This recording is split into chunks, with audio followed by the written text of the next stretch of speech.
Yes. So hello everyone, welcome back to our channel. So today we are again back with an interesting episode, interesting lesson that we are going to start actually. So today we are going to learn about the rise of nationalism in Europe. So that is our topic. So I request you all to please be ready with a pen and paper so that you can actually jot down all the important points that I'm actually going to tell you all. Okay? So this is our main important topic, that is rise of nationalism in Europe. Okay? So let us start with our lesson. So if you see the first picture, with the starting of the lesson itself, we can actually see the first picture, right? So this picture is actually about the various nations actually. So if you see here, we can actually see Germany, Italy, America, that is a Statue of Liberty we can see, and Switzerland and many other countries can also be seen. So in this picture, the picture is mainly depicting about the struggles of the people, the struggles of the nations, which they are actually trying their level best in order to unify together.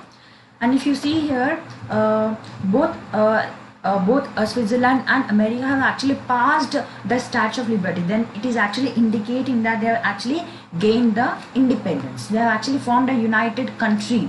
So because of which they have actually passed the Statue of Liberty. And this picture was actually being painted by Frederick Sorio. As you can see the picture name here, it is Frederick Sorio. He was a person who actually had painted this picture, who actually made this picture as well. So it was made during 1840. So during this time, this picture was actually being made. So this was the main visualization, how Frederick Sorio have actually imagined his thoughts about the welfare of our country, about the welfare of the world, how we have actually imagined about it. This picture is mainly depicting about it. So here we can see the two terms, that is absolute and absolute. As you can see here, we can also see a utopian. So absolute is nothing but absolute power. So when an organization or when a committee is having an absolute power is nothing but it is having one own power. It is having a supreme power. Absolute power is nothing but it is having a supreme power. That kind of a power is called as an absolute power. You can say that it is a monarchical form of the government. That is considered to be the absolute form of government. Then what is actually utopian? Utopian is nothing but when a society, when ideal society is actually being visualized, then that kind of a society is called as a utopian society. So a vision of a society that is actually being so ideal that it is unlikely to exist actually. So if you see here, in Sorio's utopian vision, the people of the world are actually grouped in distinct nations. So identified through the flags and the national costumes also. So in this vision of Sorio, he is actually describing that people are actually been separated based on the distinction, based on the color, based on their culture and the traditions. Okay, and he imagines and he actually tells us that this is actually a utopian vision. This is because a utopian vision is a kind of vision which will not exist presently, but it is actually visualized. It is actually imagined. So that kind of a vision is considered to be a utopian vision. So that we can actually mainly understand from this. Okay, then if you see, okay, let me remove this one. Okay, so that was the main idea of the people. And if you see here, this was the main idea, and France and Germany wearing the black. So if you see a flag over here, as you can see the flag over here, that is as you can see the black, red color and the yellow color flag. This flag is actually mainly describing about the people. It is about describing about the people, mainly about the German people. So this is actually the flag of the German people. Okay. So, and this mainly describes about the German-speaking principalities into one nation state under which a democratic constitution was actually being formed. So this is what it is actually been telling about. Okay. Then if you see here, a word is actually been given here, that is plebiscite. What is actually this plebiscite? Plebiscite is nothing but a direct vote in which people actually elect a representative or anything. So in which they can actually accept or reject a proposal. That kind of a thing is being called as a plebiscite. Plebiscite. Okay, it is a plebiscite. This plebiscite is nothing but it is a direct vote by which all the people of a region are being asked in order to accept or in order to reject a proposal. So that is being called as a plebiscite. So before we actually start the lesson, let us try to understand on what main topics that we are going to mainly discuss about. So first we are mainly going to see about what is how the people of French have actually, what were the how the French people actually got the national sentiments, how the nationalism actually grew among the French people. So that is what we are going to see. That is about the French people, and how the national sentiments actually grew among these people, nationalist feeling. So this is what we are going to see in this first topic. In the second topic, we are mainly going to understand about the Napoleonic Civil Code. In this Napoleonic Civil Code, we are going to see that what are the different policies which are actually being introduced by Napoleon. Napoleonic Civil Code of 1804. In this, we are going to see what are the different policies introduced by Napoleon, and after that, we are also going to see that. And third most important thing that we are actually going to see in this is that we are going to see about the liberal nationalists and the liberal movements. So that is our main topic about it. Liberal movements. Okay, so these are the three main important things that we are going to see in the first topic, that is, and liberal movements we are actually going to see it in the second topic. So you have to no need to worry about it. Okay, now first thing that we are actually going to see about the French Revolutionaries, how a sense of collective belonging was actually brought out in the French people. The second thing that we are going to see is about the Napoleonic Wars. That is about how a civil code was actually being brought out in France, that in French areas. Okay, that is our main topic that we are mainly going to discuss about. Okay, so let me clear this one. Okay. So during this time, if you see, during the French Revolution, if you see, many things have actually many changes are actually brought out during this French Revolution. So let us try to understand what were the different different changes which are actually brought out during this French Revolution. So during the French Revolution, you can try to understand that the monarchical form of government was actually being removed. It was actually being removed.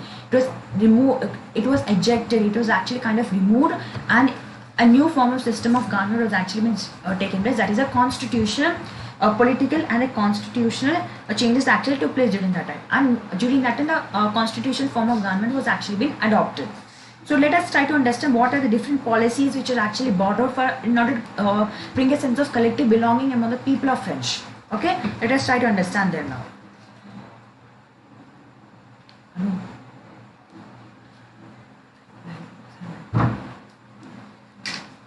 Okay, now let us try to understand what are the different policies which are introduced. So during that time, the first important policy which had actually been utilized, which had actually been implemented, was the system of and the ideas of the la patrie and the lease idea.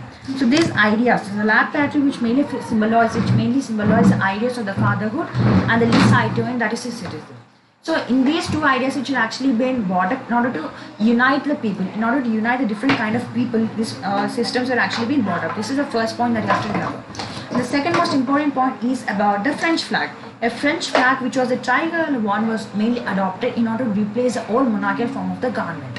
So monarchical form of government was actually having a different flag. It was having a different flag. So in order to replace that, a new flag was actually being adopted. So that is what which you can actually try to understand from this.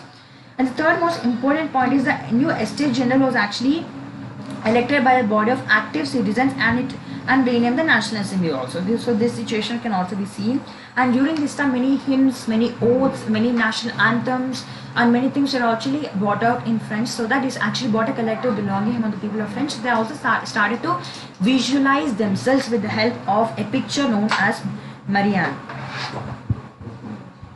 So this picture you can actually see it in the fourth part of a chapter. Fourth part of a chapter. This one you can really focus about it. So Marianne is a picture which was actually being brought out in order to bring a sense of collective belonging among the people of French. Okay, then people were also being commemorated. There were also oaths being taken and everything. So these are all you can conclude together in the fourth point. Okay, and the fifth point you can actually mention is about a centralized administrative system was actually being put up.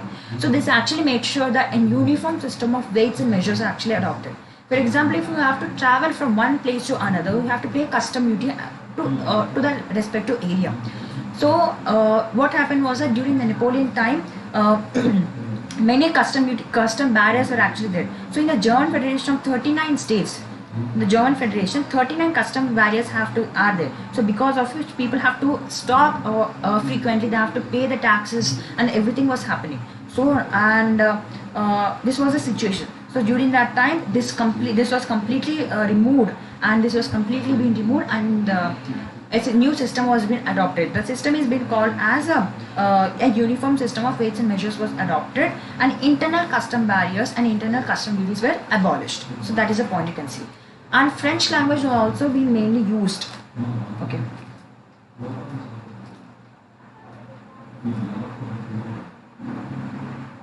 For all the important purposes and for all the official purposes, French language was only mainly encouraged. So this is actually what we can try to understand from this entire thing. Okay.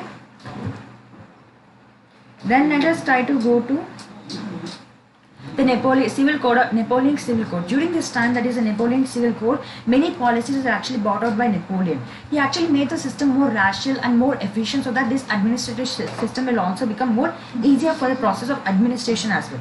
So this was called as you can see here. So the Civil Code of 1804 was called as a Napoleonic Code. So the main first thing which actually was brought in that privileges based on birth were removed. It made sure that all the people were actually being treated equally before the law. There was no people who actually been discriminated based on the color, based on the caste, or based on the rich class or the low caste people, or the rich or the poor people. Everyone had actually been given equal privileges. And if you see in the French Revolution, we try to understand that privileges are actually given on birth. For example, like the clergymen and these people, they were given some privileges based on birth. But during this time, all the privileges based on birth were actually being removed. They have been removed completely. And a uniform system of weights and measures also. And during that time, it also established equality before the law, and it also secured the right to property also. Means there also a land was also distributed for the people, and also secured the right to property. And Napoleon's policies were actually bought out in many areas, like in Switzerland, in Italy, and in Germany, and in Dutch republics also can be seen. And during this time, a feudal system was also been removed. The feudal system is nothing but the estates general. The classification, as you know, the estates general was mainly divided into 3 estates. That is 3 estates general. Right? This estate general was also been removed by Napoleon. Okay, and and he also made sure that Napoleon has actually protected the farmers from the serfdom. Serfdom is nothing from the rich peasants and all their policies and everything. He actually tried to protect the people from them. Okay, and the transport and the communication systems have also been improved, so that this will actually help in the easy transportation and for the transporting of the goods from one place to another, and for increasing the economic development of the country as well. Okay, and as you can see, this is a very important picture. You can see this is a picture of Napoleon. As you can see, this is a picture which actually represents Napoleon in the picture. So Napoleon here is actually been represented as a postman. So why he's been represented as a postman? Because on his way back to France, after he actually lost the battle of Leipzig in 1813, so each letter which actually tells us about each territory and each area which he actually lost from the war. So this picture mainly depicts about Napoleon. But Napoleonic ideas were actually very good. So they actually helped people, but they were not efficient also. They were not being administered, they were actually not being kept properly also. And there were also there was also increased taxation was also being there during that time. And there was also censorship, because of which people are not allowed to publish whatever they wish were. There was some rights, there was actually some committee which actually made sure to look into all the matters of the newspapers and everything, so that nothing is actually being published against Napoleon. And there also was a forced conscription, means people were actually being forced into military and army, and the French armies were also required to conquer the rest of Europe, and all seemed to outweigh the advantages of the administrative measures. So all these things actually made the administrative process also inefficient also, that we can actually try to understand. Okay, so with this we actually complete the first part of the chapter.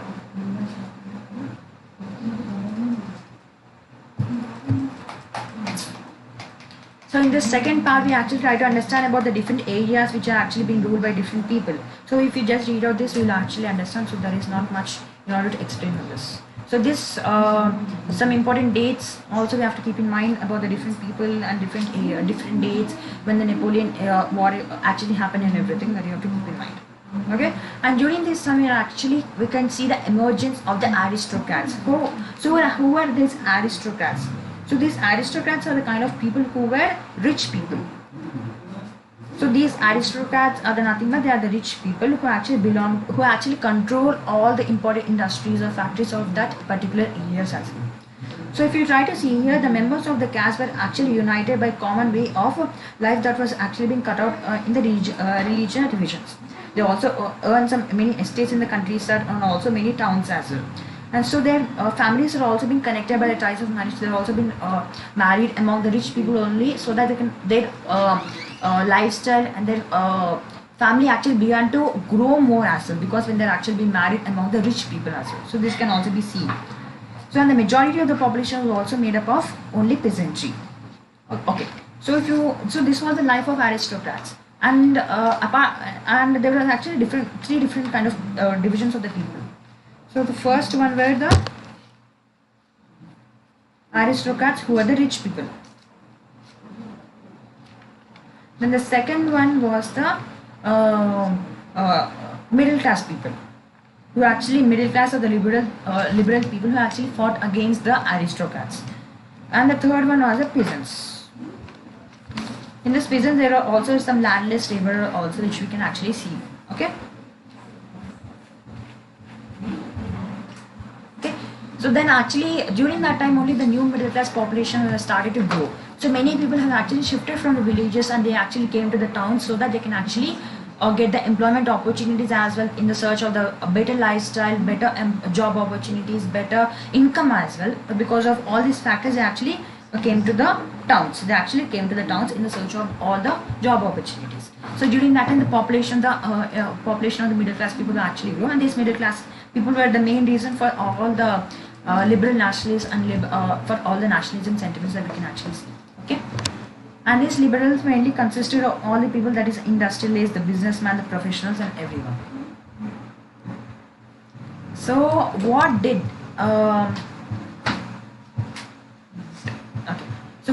the liberal nationalism mainly stand for? So what were the main ideas of liberal nationalism? So that will mainly try to understand. Okay, so liberal nationalism. So liberals are the people who are, so liberalism will actually come from a Latin word, so which actually means comes from a Latin word liber, which actually means to be free. So liberalism means freedom. So the main so from this itself we can try to understand the liberalism. Liberals have been mainly fighting for the freedom and for the liberty and for the justice, republic, and everything. So when any question is being asked about liberalism, you can just include all these points. And the most expected question from this one is what are the problems of the liberals in the economic, political, and the social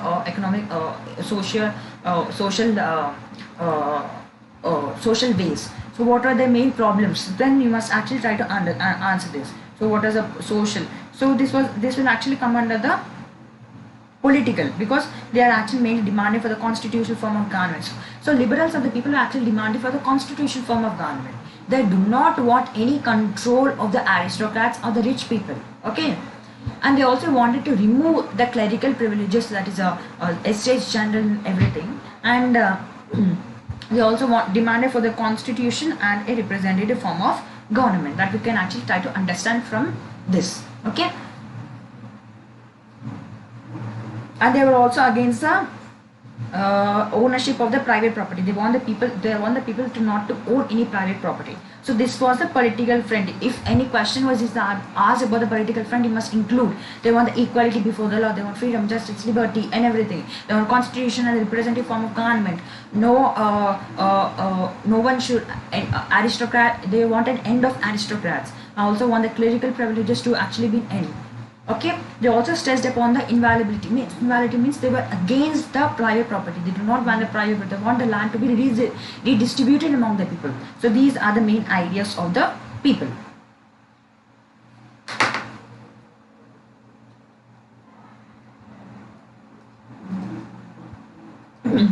Okay, so these are the main ideas wherein they actually form. Now let us try to understand what is actually suffrage. Suffrage is nothing but the political rights. That means the right to participate in the elections, right to vote in the elections. First, the right to vote in the elections is called as suffrage. And during this time, I'm telling, till the 1940s, women were actually not able to participate in everything. There were many clubs which had actually been set up for women participation there, but there was very less because there was less participation because women were not allowed in anything. So during this time, we can actually try to understand that. Yet equality before the law did not necessarily mean the universal suffrage. That means everyone are not given the equal rights and privileges. Okay. So during this time, so only the men with property were, and all the women are. Okay. So the men without the property. So only the people who actually have the property, they were only allowed to vote. And the men without any property, the people who are not having any property, that is even if it is men, they are not allowed to vote. And all women, they had no political rights, no voting. They did not have any voting rights that were actually being given to them. Okay, so that we can actually try to understand also. Okay, and the women status was still seen as a minor. They were not given any political rights. Their importance was actually being given less. Until 1940s, the participation of women in politics was also seen very much less because men were more dominant. This actually suppressed all the women also. That we can actually try to understand from this. Okay. Then after this, we come to the important thing. So when asked about the social factors, you have to describe about the social factors, about the conditions of women who were actually being allowed to vote. So this is the social conditions. Then when it comes to the economic front, you should actually mention about this. In economic sphere, the liberalism mainly stood for the freedom of trade. Freedom of trade in the sense that there should not be any restrictions. And during the Napoleon times, as I already told you, 39 custom barriers were there in the German Federation. So each one is having its own custom barrier, because of which people have to pay multiple times the custom barrier at tax. And therefore, and the length of each and every cloth also vary differently in different areas also. They have to pay different custom barriers also, because of which their money was actually being going out only for these custom barriers. So during this time, so they want the abolition. They want this. So they want this abolition of the state-imposed restrictions on the movement of the trade and the capital. So based on all this, they were actually mainly fought for. Okay, that you can mainly try to understand from this. Okay.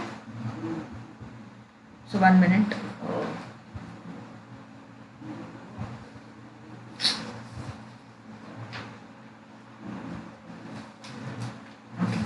One more minute. I'm sorry. Actually, Zoom meeting actually ended.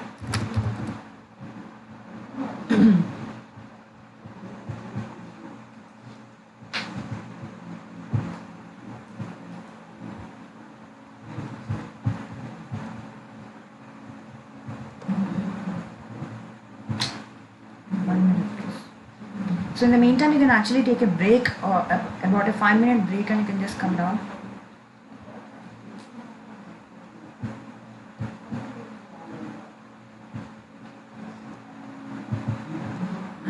Check the light. Check the light.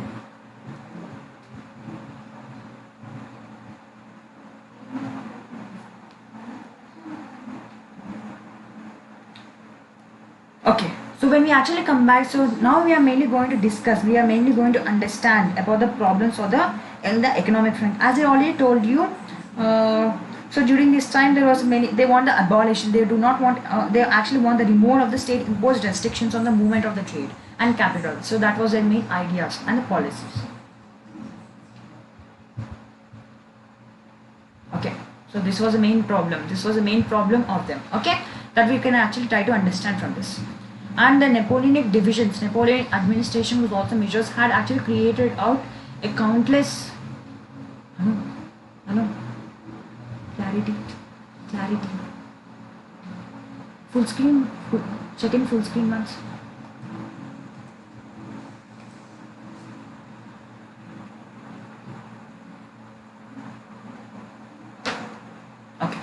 Okay, that was the main problem of the people.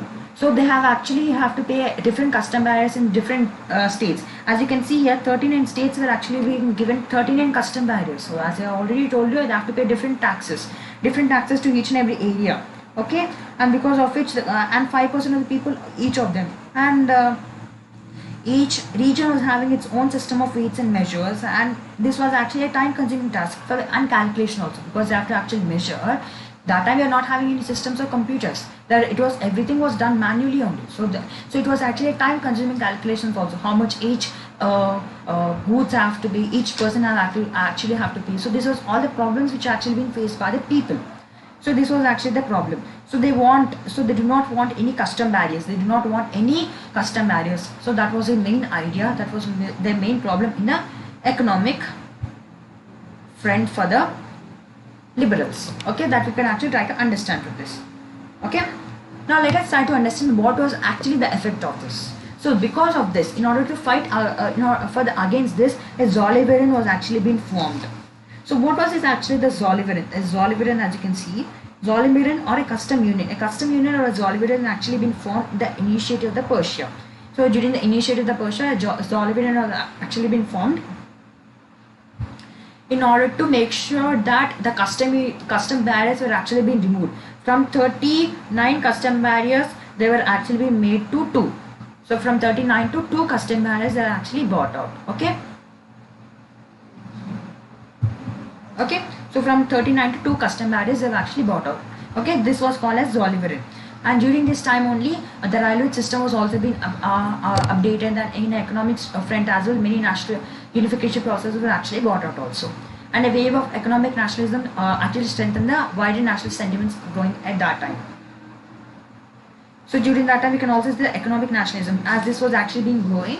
So people also felt of people's nationalist sentiments also grew with all this economic, with the initiative of these all economic successes and activities also. So that was mainly seen here. So if you try to see that, we actually saw about the liberals, that is liberal revolutionaries. Okay, then we are mainly going to see about the third most important thing, that is the conservatives. So who are actually these conservatives, and what was the main policies, what were the main ideas? The conservatives are the people who are mainly the aristocrats. So all the aristocrats mainly were the conservatives. So these conservatives have actually believed in the idea of monarchy. Very, very important. What was the main ideology of conservatives? Conservatives have actually believed in the idea of monarchical form of government. Okay, so they actually thought that Napoleon have actually brought out a good measure, so that they thought that with the monarchical form of government, they thought to bring out all these measures. So as you can read here, most conservatives, however, did not propose a return to the society of pre-revolutionary days. So they actually realized that the changes which are initiated by the Napoleon modernization could actually in fact strengthen the traditional institutions like the monarchy. It can actually bring about the more efficient bureaucracy, a dynamic economy, and abolition of the feudal system that served them also. And also which will actually strengthen the autocratic monarchies of the Europe. So this was the main ideas. This was the main idea of him. Okay, but we can actually try to understand.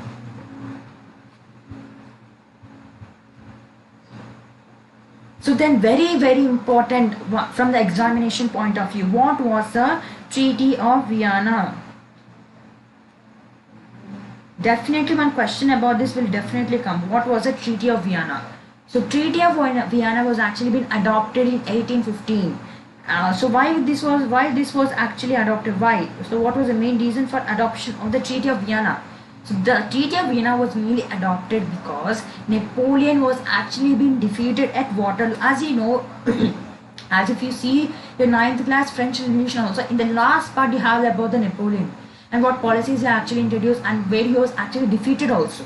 So if you see there also, if you'll try to understand that Napoleon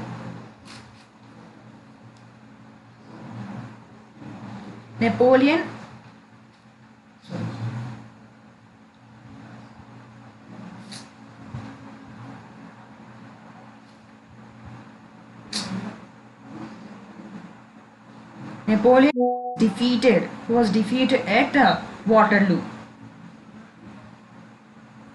He was defeated at this area. So who actually defeated, who actually helped in the process of defeating of Napoleon? So these all people, that is Persia, Britain, Russia and Austria, they all came together and they fought against Napoleon, and with the help, with all these powers help, Napoleon was actually been defeated it at Waterloo. I'll write again here. So at Waterloo, Napoleon was defeated. So and they all so during that time they all met together in Vienna. So they decided that they have to see Napoleon actually controlled a large amount of area as well.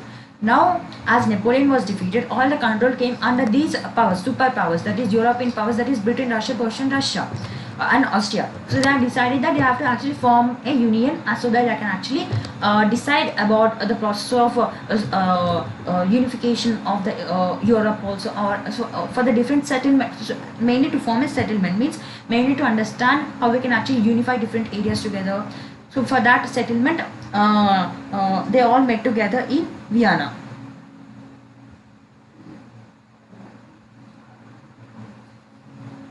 Okay. So they all met together in Vienna, and it was mainly hosted by Duke Metternich. So Duke Metternich was an Austrian chancellor. So it was hosted by Duke Metternich in the Congress. That is a Duke Metternich. Okay. So let us try to understand what was the main ideology and the problems of this Treaty of Vienna. What are the main features of this that is Treaty of Vienna? Also that also we are going to see in this thing. Okay, in this context. Okay. So during that time, what actually happened was that during the Napoleonic Wars, the Bourbon dynasty was actually being restored into power. So first important point, that the Bourbon dynasty was actually being restored into power. So why the Bourbon dynasty was actually being restored into power? Before actually when Napoleon actually came, Bourbon dynasty was still ruling. So he defeated the Bourbon dynasty and he took over the power. So and during that time he actually thought that Napoleon will actually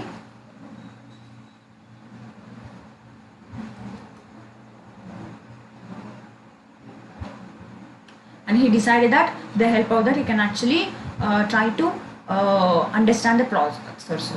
I'm really sorry. So he actually, the Bourbon dynasty, which was actually restored into power. So this was the first feature of this Treaty of Vienna. The second most important thing was some series of states which were actually brought out in. For example, this is France. You think this is. If you think this is actually France, some series of states were actually been set up around this France, so that it will not annex, it will not occupy, it will not extend its territories in the future. So for that, a series of states were actually been set up around France.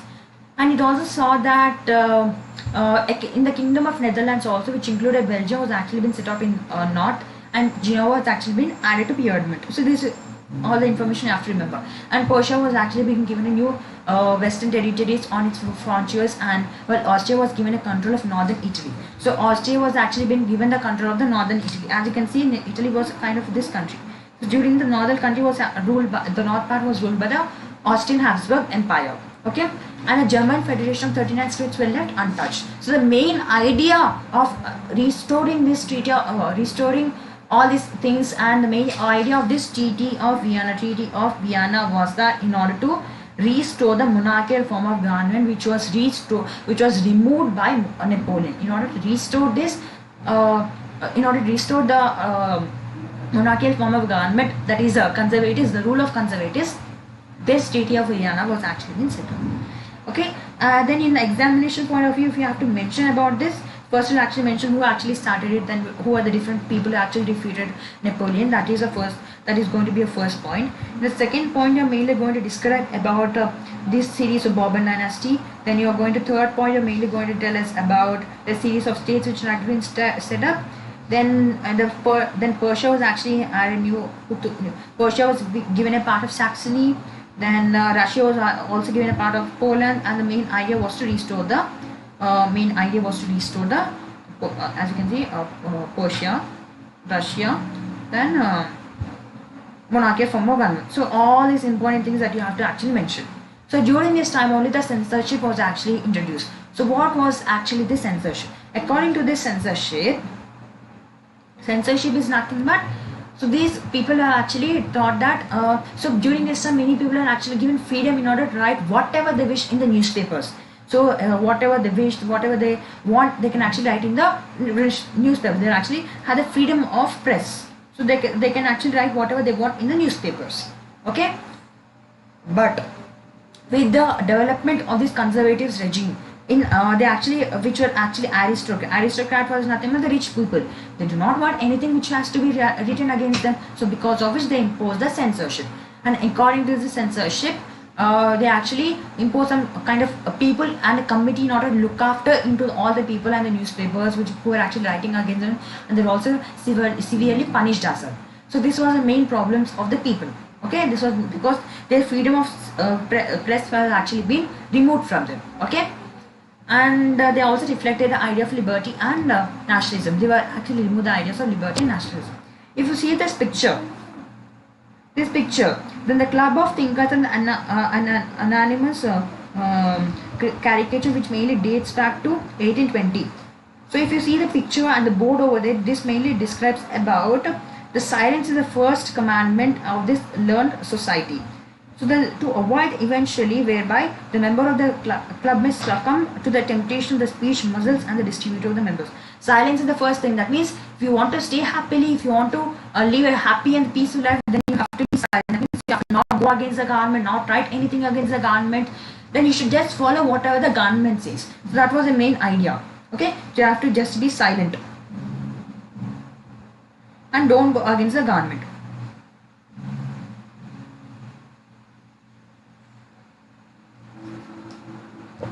Against the government. So that was mainly understood and mainly seen.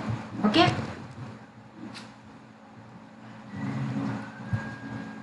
Then the very important thing, revolutionaries. Who was this revolutionary who actually came? So during that time, many secret societies have actually been set up. Secret societies are nothing but some kind of a society which was which was not known to everyone. So some secret committees were actually being set up in order to encourage people, in order to fight against the monarchical form of government. Many secret societies, that is underground secret societies, are actually been bought up by the liberal nationalists. Liberal nationalists are actually bought up these secret societies. So according to what actually they told about these secret societies, that so to be a revolutionary at this time may actually meant a commitment to oppose the monarchical forms that has been established by the Vienna Congress. Okay, the main idea was that their fighting is for the unification process. Their fighting is for the unification and the nation states as a necessary part of the struggle for the freedom.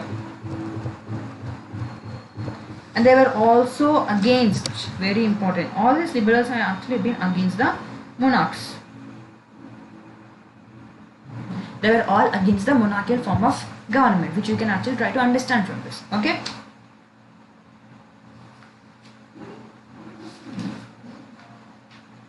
Okay, if the charging actually gets over, I will try to continue tomorrow. Okay. Otherwise, I'll try to record it and I'll see. Okay.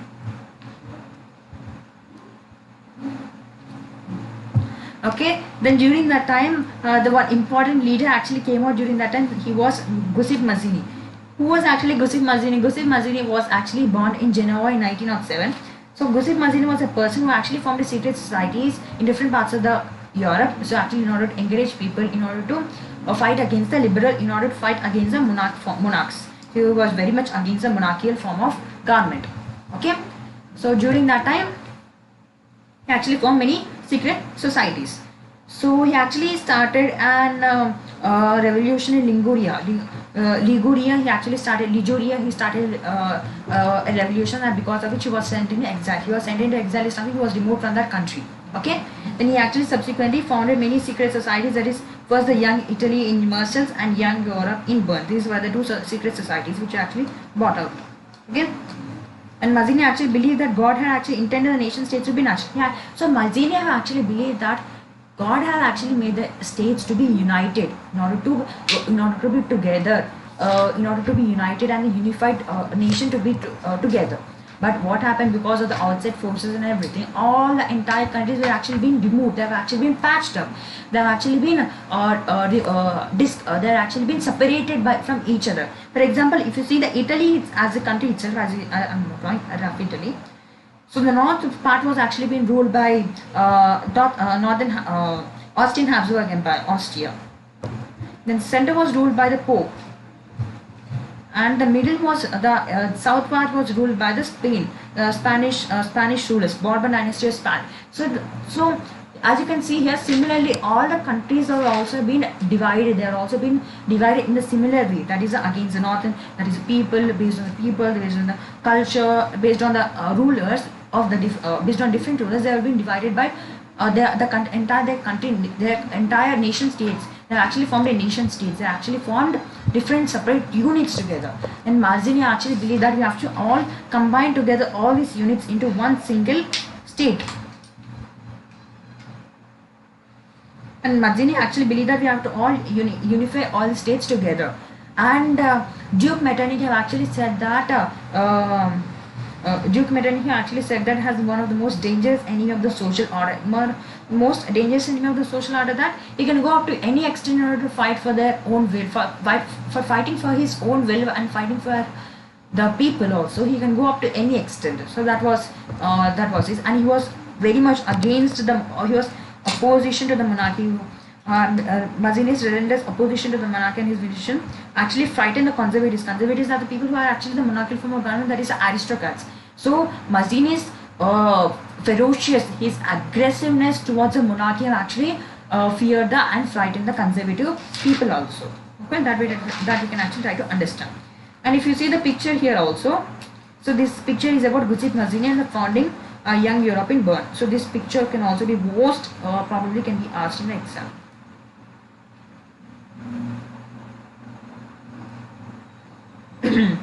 Okay.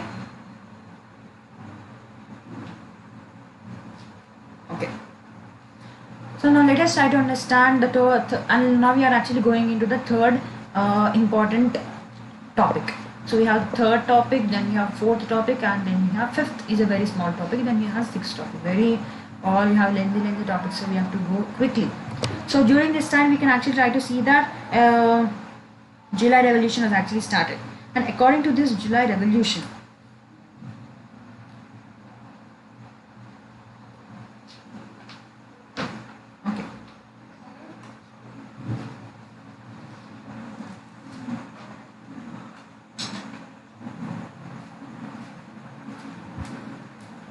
so the liberals have actually started many revolutionaries.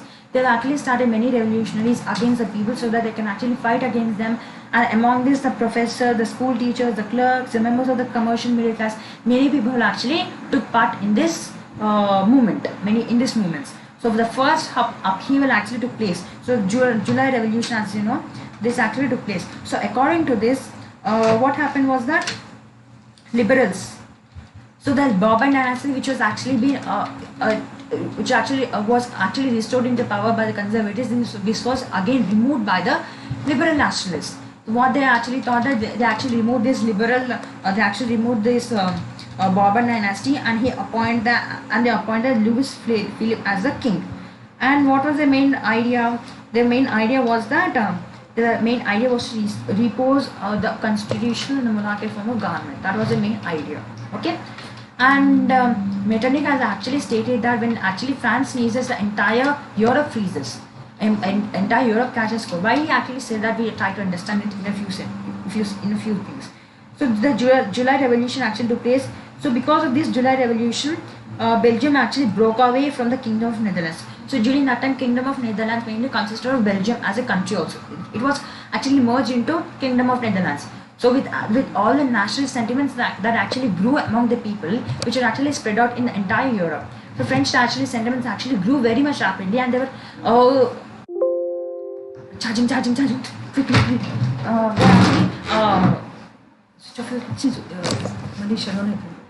They're actually watered by all the people. So during that time, what actually happened was that.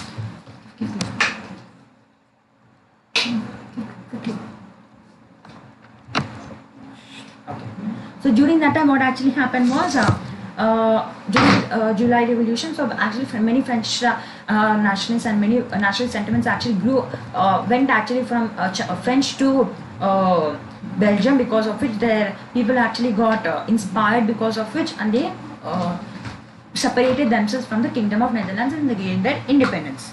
The first country which was actually to gain so okay, this was the second point which you can actually mention. The first point you can actually mention is about the Louis Philippe. The second point is about the Kingdom of Netherlands and the Belgium. The third most important point which you should actually mention is about the Greeks revolution. This is a very, very important question. 5 mark question can also be asked from this point. What was the struggle of Greeks? So the main struggle of the Greeks was that if you see here, Greece was under the control of the Ottoman Empire. As you can see, Ottoman Empire was very powerful, and Greece was under the control of this Ottoman Empire. And many people actually, so many nationalist sentiments are similar to that of the which actually were sent to the which actually spread out to Belgium.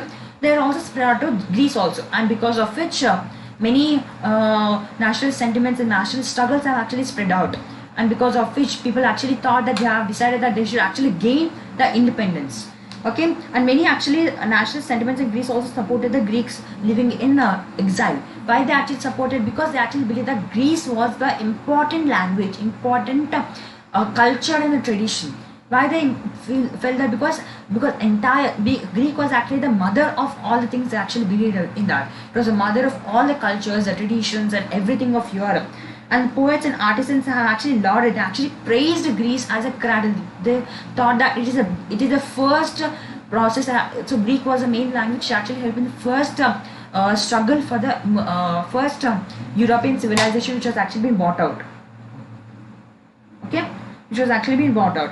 So because of which the poet Lord Byron also supported them, and with the help of the Treaty of Constantinople, Greece was recognized as a separate independent nation. So these are all the 3 important points that you have to mention. Then the romantic feelings. So in this romanticism, when a cultural sentiment is actually brought up to develop a particular form of nationalist sentiment among the people, that is called as romanticism. So culture, folklore, folk songs, folk dances, music, songs, the drama, the skits and everything actually helped in unifying the entire people together. It also brought out the nationalist sentiments of the people also. It actually made them aware of which nation they actually belong to. What is the actually culture, the tradition of the entire country. This actually made them aware of this entire country and their nation. This also helped in glorification. They also criticized the glorification. Why they actually criticized the glorification of reason and science was that they also want to know about they also want to focus on the emotions, intuition and the mystical feelings. So that was their main thing.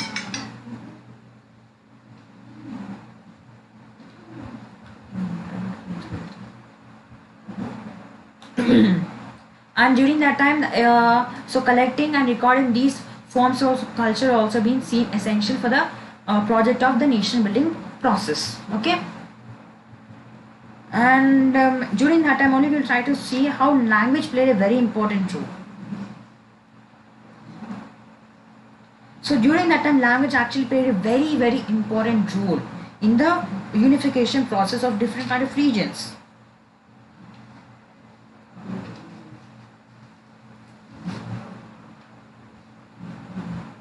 So if you see the vernacular language, so vernacular is nothing but the local language. So local language also play a very important role in bringing the national sentiments.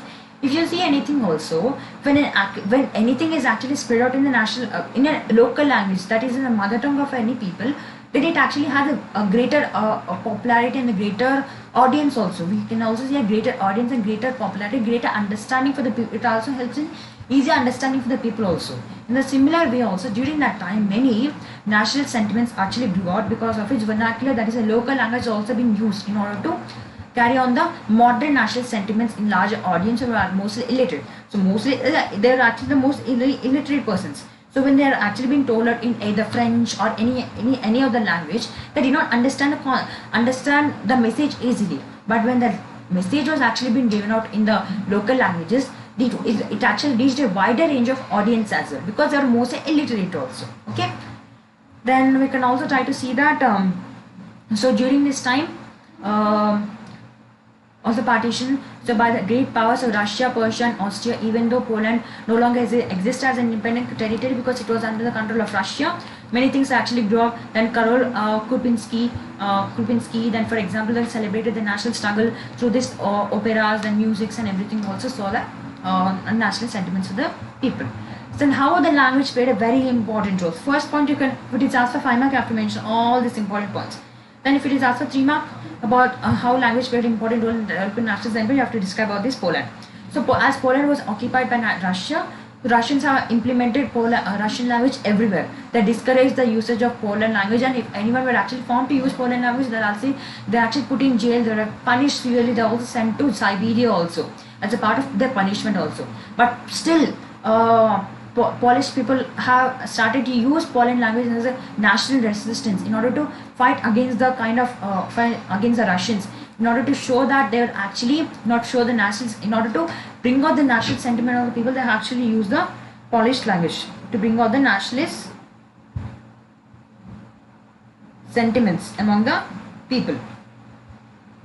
They use this Polish language. Okay, so the Polish language also being used for the church gatherings and for all the religious instructions and everything.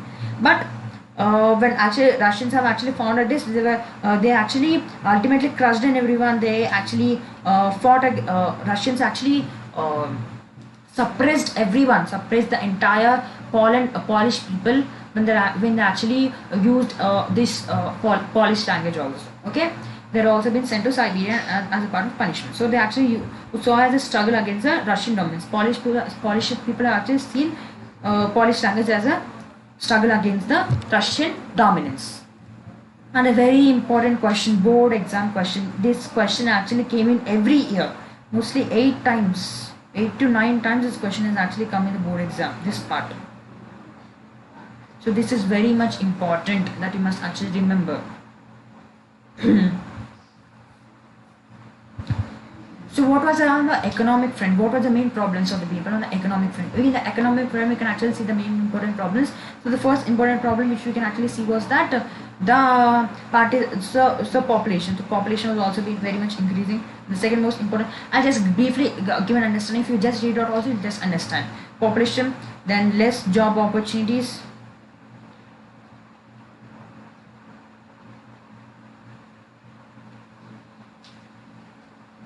There are also less job opportunities for the people, and we can also try to see that less job opportunities. Always the people who are actually need job opportunities, they were more, but the actual job opportunities were actually less. And stiff competition also. Stiff competition was also there. Because of this what was the stiff competition? Because Manchester goods were very cheap. They were actually sold in the country, in Europe. So because of which the local peasants, the local merchants, traders, they were all not able to compete with the stiff competition of the cheap machine-made goods from Manchester in other areas also. Cheap machine-made goods also.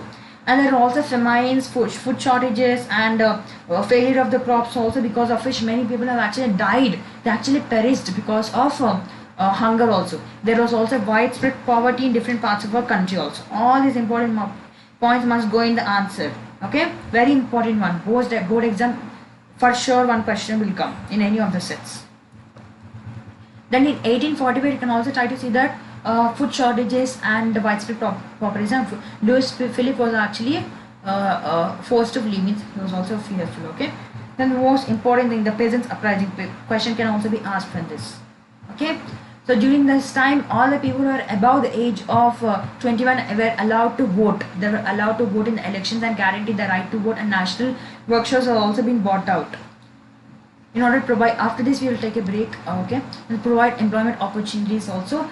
So, okay, so during that time there was actually a revolution in Silesia. So what was the problem in Silesia was that the people who are actually employed in the cotton, that is weaving sector, was very huge. So people have, so the contractors, that is people have actually contractors have actually took the advantages of this, because of which they actually paid very less income to the people.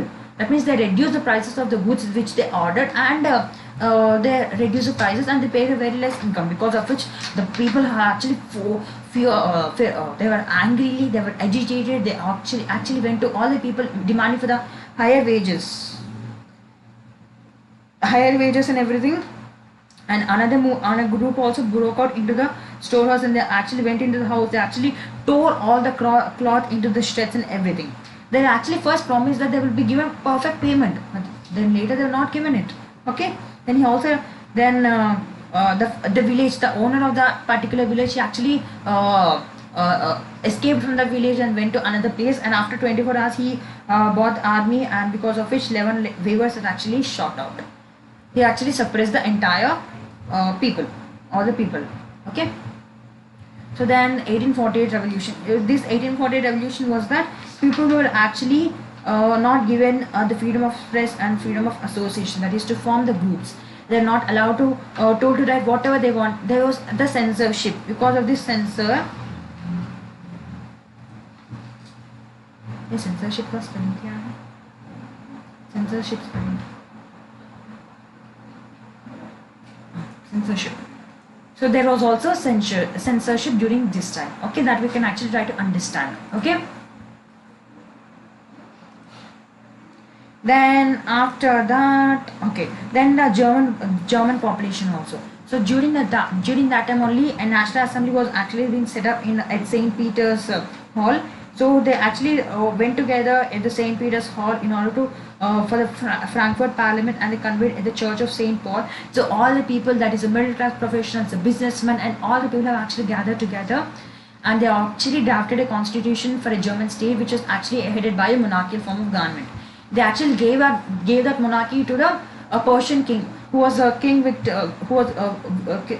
Frederick William IV, the king of Persia, but he rejected it and he joined hands with other monarchs, and he virtually suppressed all the people, that is a German population also.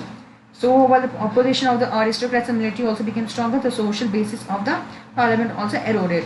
The parliament was mostly dominated by the middle class people and the people, and they were also very much resistant. Means they did not agree with the problems of the demands. They were not ready to take up the demands of the workers and other people also. So because of it, they lost their support, and this was also a complete failure. That we can actually try to understand from this.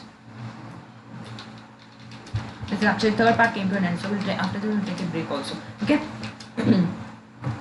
Then we also see that through conservative regimes also many policies also brought up. As you can see here, this was a picture wherein women were actually told to just to be an observers and not told to participate or to vote in the elections also. So they were told to be just the observers. So women were not given anything. So women were only admitted as observers to stand in the visitors gallery. So just stand in the visitors gallery. They're not given any political rights or power, or to at least for the no right to vote also. Anything was not given. Okay, so let us take a break. Okay, it's already 57 minutes. So till third part we have actually discussed, and fourth part is there, and fifth part. And charging is also getting completed. Okay. Otherwise, I'll try to schedule a class now again.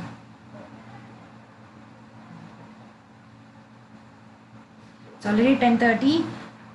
So within 5 minutes we'll again come back. Okay. So you can just have the water, some ample of water, and you can just come back. Okay. And even I will also drink some water. Enjoy. Okay. YouTube.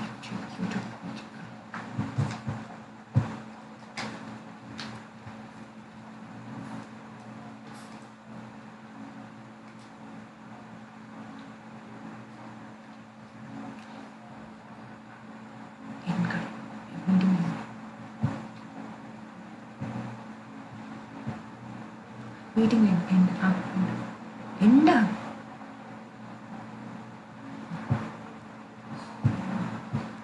Okay. So this was a condition. You can take at exactly 10:30 we are again going to start. Okay, and just have some water till that time. Okay.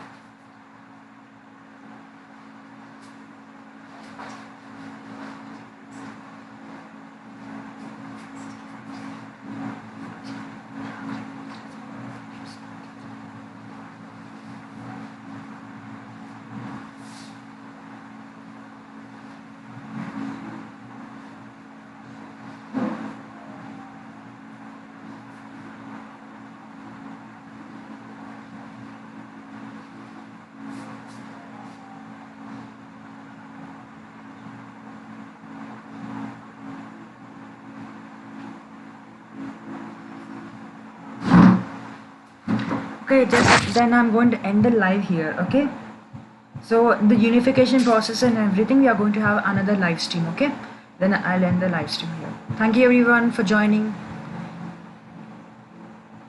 Hope you all actually understood, right?